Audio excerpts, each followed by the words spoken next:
حضرت عبداللہ بن مسعود بیان کرتے ہیں کہ رسول اللہ صلی اللہ علیہ وسلم نے فرمایا، جس شخص کو فاقہ پہنچے وہ اس کو لوگوں کے سامنے پیش کرے تو اس کا فاقہ دور نہیں ہوگا، اور جو شخص اس کو اللہ کے پاس پیش کرے تو جلد ہی اللہ تعالیٰ اس کو جلد یا بدیر رزق عطا فرمائیں گے۔ یعنی پھر بھی افضل ترین صورت یہی ہے کہ انسان شدید ضرورت بھی ہو تو پہلے اللہ تعالیٰ سے سوال کرے اور اس کے سامنے اپنی حاجت رکھے اور اس سے مانگے۔ اگلی حدیث حضرت ثوبان بیان کرتے ہیں کہ رسول اللہ صلی اللہ علیہ وسلم نے فرمایا، کون ہے جو مجھے اس بات کی ضمانت دے کہ وہ لوگوں سے سوال نہیں کرے گا، یعنی وہ کچھ نہیں مانگے گا، میں اسے جنت کی ضمانت دیتا ہوں۔ میں نے عرض کیا کہ میں اس کا عہد کرتا ہوں، چنانچہ اس کے بعد ثوبان کسی سے قطعاً سوال نہیں کرتے تھے کیونکہ انہوں نے جنت حاصل کرنے کے لیے ایک عہد کر رکھا تھا۔ حضرت ابو بشر قبیصہ بن مخارق بیان کرتے ہیں کہ میں نے ایک ضمانت کو اٹھایا، اس سلسلے میں آپ سے امداد طلب کرنے رسول اللہ صلی اللہ علیہ وسلم کی خدمت میں پہنچا۔ آپ نے فرمایا، یہاں رہو، ہمارے پاس صدقہ وغیرہ کا مال آئے گا تو ہم اس میں سے تیری اعانت کا حکم کریں گے۔ پھر فرمایا، اے قبیصہ، سوال کرنا صرف 3 قسم کے انسانوں کے لیے درست ہے۔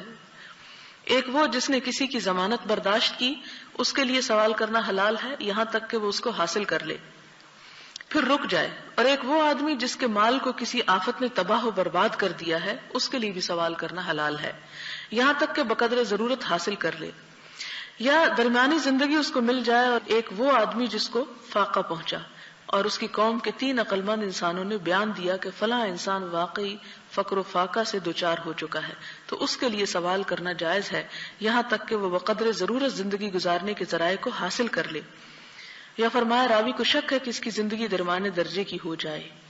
یہاں پر بتائے گئے کہ کن کن وجوہات کی بنا پر انسان دوسرے سے مانگ سکتا ہے۔ نمبر 1 یہ کہ انسان کسی کی ضمانت لے بیٹھے۔ ضمانت ایسے ہی ہوتا ہے کہ جیسے مثال کے طور پر کوئی شخص پکڑا جائے اور دوسرا کہے کہ میں تمہیں اس کی ضمانت دیتا ہوں، اور اگر یہ پھر سے یہ کام کرے تو اس کا میں ضامن ہوں، اگر یہ تم اس کو نہ پکڑ سکے تو اس کے عوض میں تمہیں اتنا مال فراہم کروں گا۔ یا اسی طرح کسی کی بھی ضمانت، مثال کے طور پر اگر کوئی شخص کسی سے قرض لینا چاہتا ہے اور وہ کسی کو جانتا نہیں تو اس شخص کو بیچ میں ضامن بنا لیتا ہے کہ تم مجھے قرض لے دو۔ اب یہ ہے کہ جو قرض لینے والا ہے وہ دوسرے کو ضامن بنا کے خود قرض لے کے غائب ہو جاتا ہے، تو اب جو شخص بیچ میں ضامن بنا تھا، ظاہر ہے کہ اس کو وہ مال ادا کرنا ہے، اور اس کے اوپر بلا وجہ کا تاوان پڑ گیا، چٹی پڑ گئی جو کہ اس نے اپنے اوپر خرچ نہیں کیا بلکہ کسی کو ضرورت پورا کرنے کے لیے گارنٹی دی۔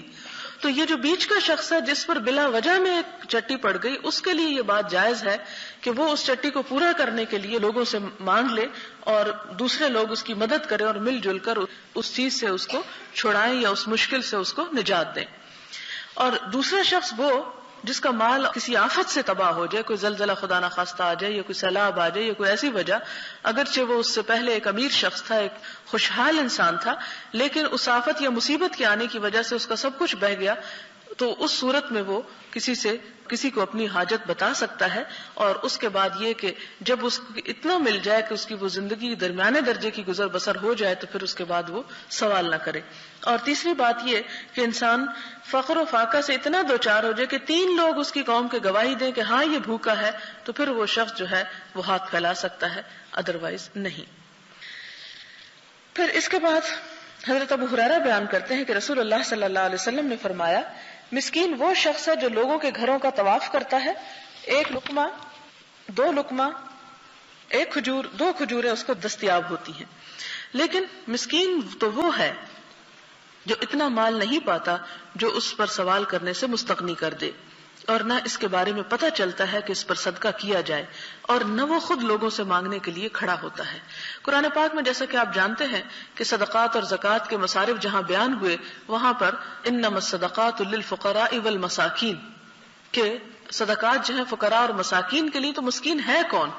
مسکین کے بارے میں فرمایا کہ لوگ عام طور پر مسکین اس کو سمجھتے ہیں کہ جو ہر شخص کے آگے ہاتھ پھیلاتا ہے، بھیک مانگتا ہے، کوئی اسے کھجور اس کے ہاتھ پہ رکھتا ہے، کوئی 2 کھجوریں رکھ دیتا ہے۔ فرمایا مسکین یہ نہیں ہوتا کہ تم اپنا صدقہ خیرات لے جا کے ان کو دے دو، بلکہ فرمایا مسکین تو وہ ہے جس کے پاس اتنا مال نہیں